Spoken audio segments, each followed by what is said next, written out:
suspension test ride time. Yeah, that is a little sticky. Not sticky, but Well, like I said, what's a little sticky? Brakes? the throttle's like a little. It's got like one of those little points to it where. Well, you know better than me.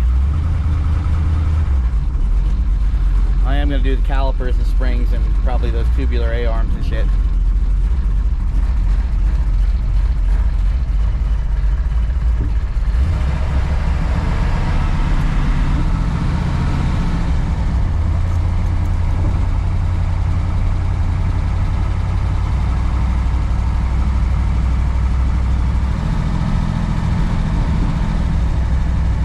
Think it needs new shocks? Probably in the back.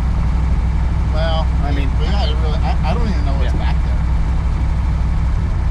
They just feel stiff. There were conies on the front. Does it feel all over the place, or does it feel? I don't know yet. Okay. We'll see.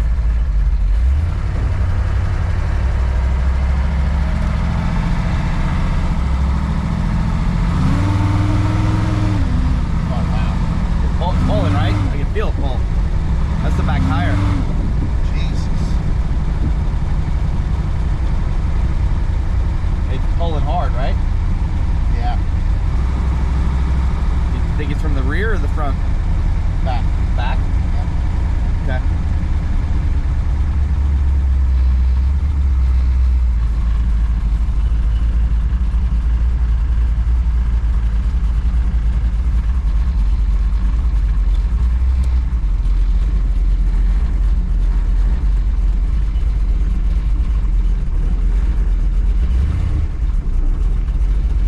Now, if you throttle into it slow, how's it feel? Just rolling down the road. I know when you've done it.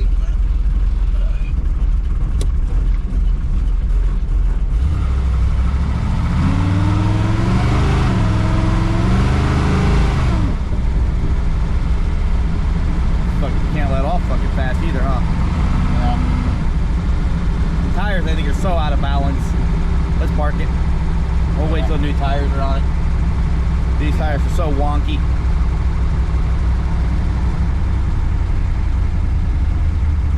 I think a lot of it's the tires. Because this is just unsafe to drive. Now we know. Alright, so I think that's going to wrap up the 55 for now. I think I said that we were pretty much done with videos, but we're not. We took it for a test drive, and mechanically it was great. Suspensionally, Kevin, it's a train wreck. Yeah. I drove it myself because I got more experience with suspension situations, and what we did first was equalize the air pressure in the tires because they're so big, and they were Way off. way off. One was at like 7 psi, the other's at 10. Oh no, I think it was more than that, but still way low anyway. Yeah, we have them at 20. Max is 25 for these particular tires.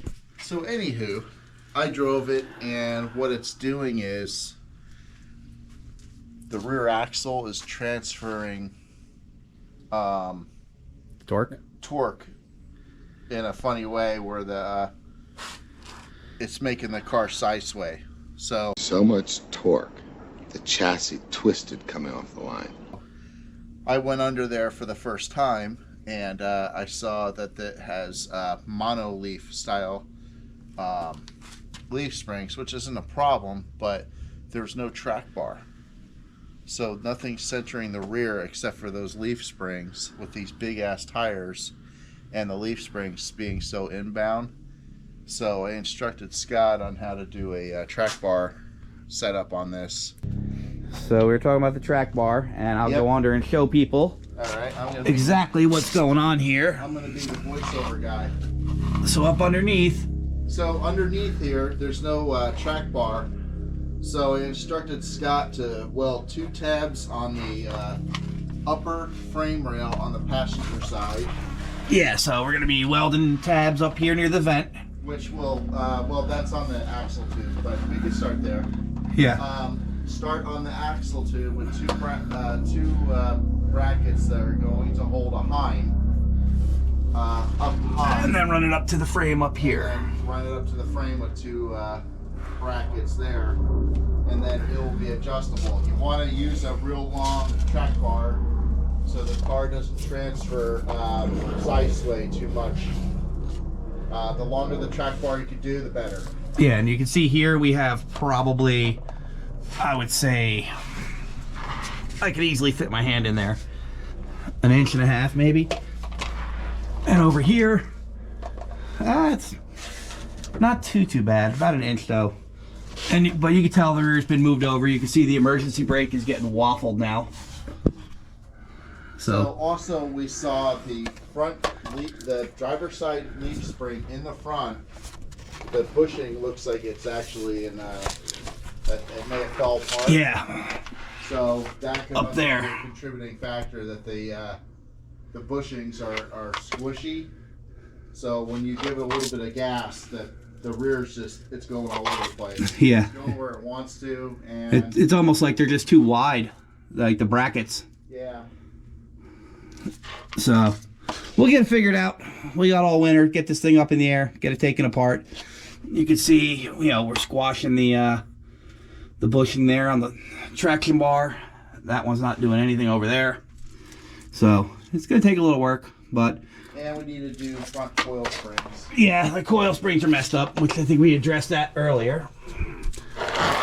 So yeah, it's gonna be another day for this, or quite a few days. We did jack it up as far as we could. Still could not get the tires off.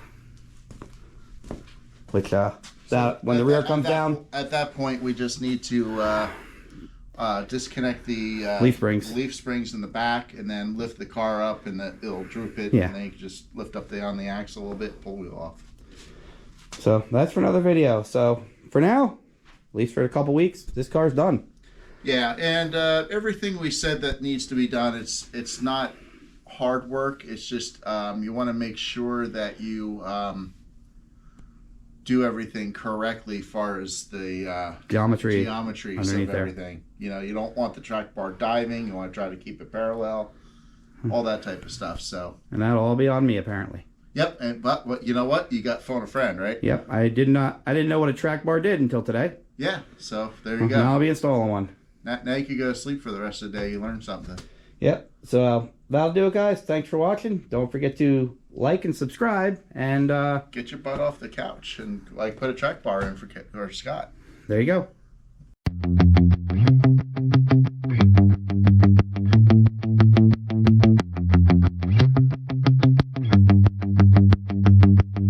I'm not a smart man.